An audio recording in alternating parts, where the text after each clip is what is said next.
Planner friends, it's Nia. Welcome to Life with Nia. Today we are closing out the July budget.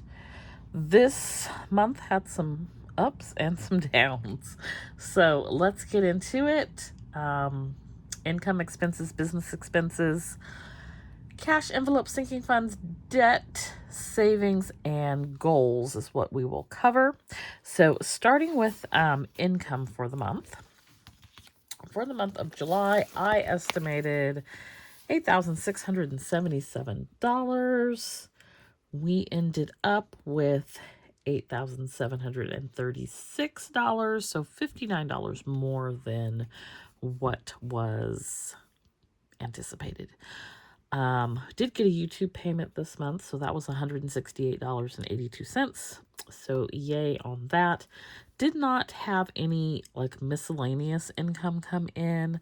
So sometimes I have things from like recycling. I've had Poshmark in the past, credit card, rewards, and just various other things. And then sinking fund money that may inflow. We didn't have any of that this month.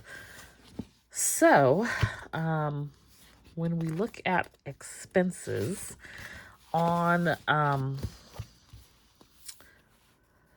expense side,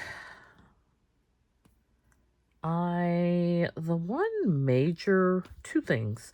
One major thing was the venture card. I did pay that off, so that was $1,150 that went to that card.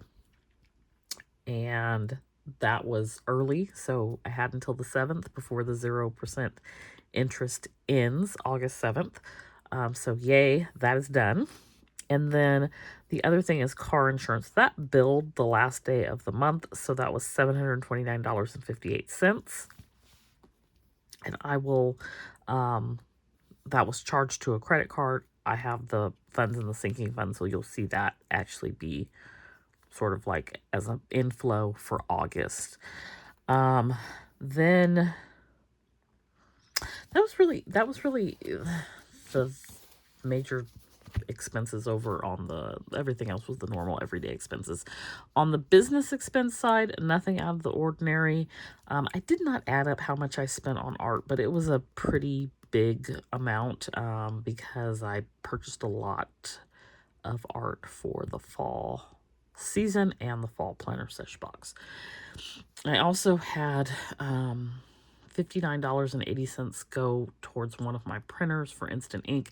That will come back down to $30 in August. I was stuck with 2 billing cycles because I needed to upgrade back in May for the summer box, just because of the volume I was printing.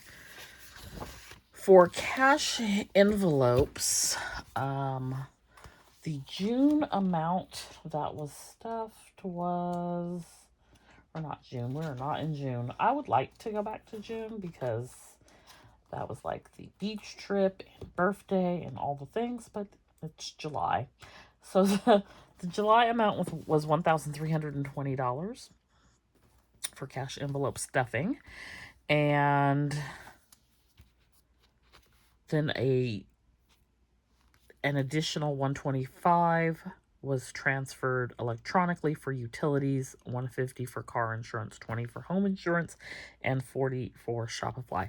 I had upped my car insurance amount thinking that it was going to go up considerably because I was watching everybody else's go up considerably, and it did go up a little bit, but it was just a very small amount, so I was pleasantly surprised, and I have a little bit of a surplus there. I think a little over $200 surplus, which I'm kind of good with because who knows what the next 6 months will bring. I pay that every 6 months.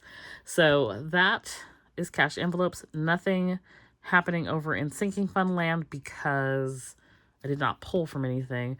However, in August, that car insurance payment that I made, I will be pulling from the sinking funds to cover that expense. And then I also have to pay my car registration in August, and so I will be pulling from my car fund for that as well.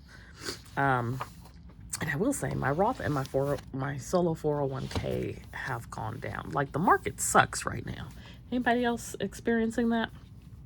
So that is where we're at on that. For debt, focus debt at the beginning of the month was $9,799.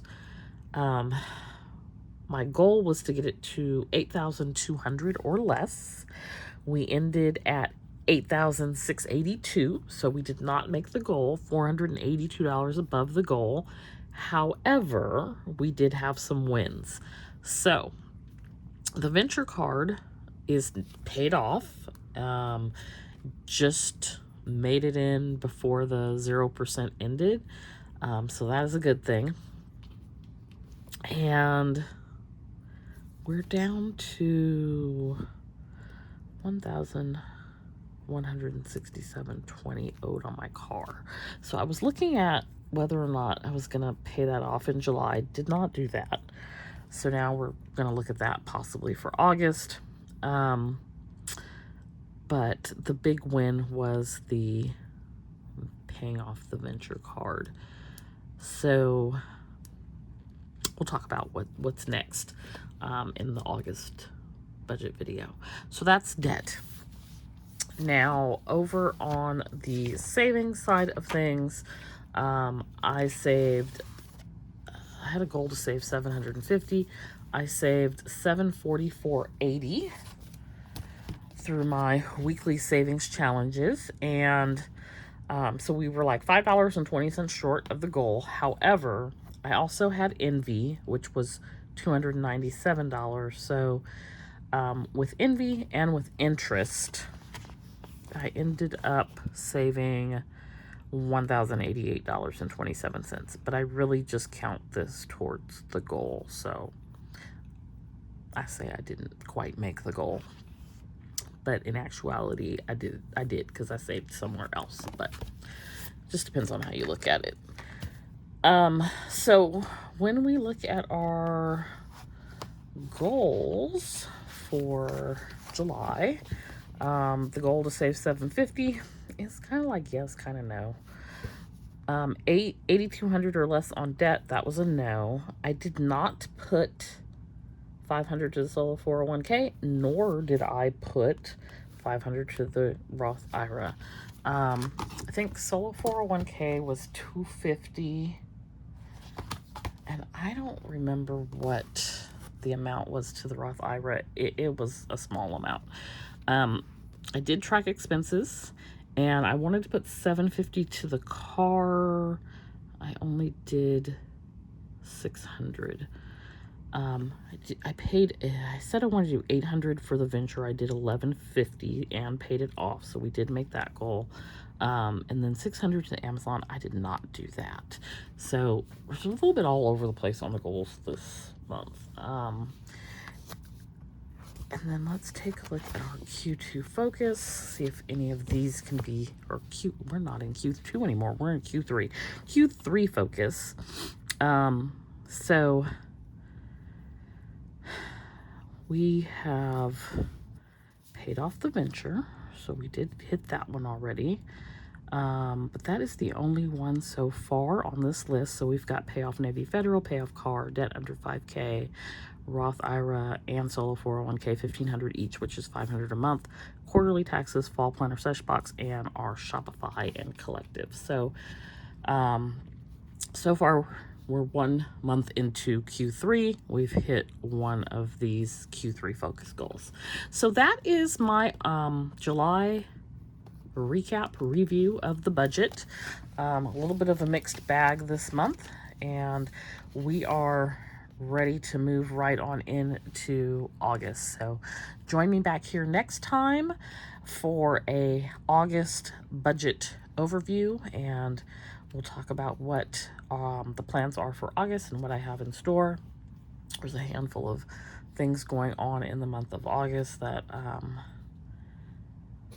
are going to have us having a busy budget, one being the biggest one being planner sesh box. I'm actually getting ready to order some things now for the planner sesh box, so I'm excited about that. And we do have a little bit squirreled away to cover that expense. So that's always a good thing. All right, so that is my July review. I hope you enjoyed this video. Let me know how your budget went for July. Be sure to hit that like button, and I'll see you back here next time.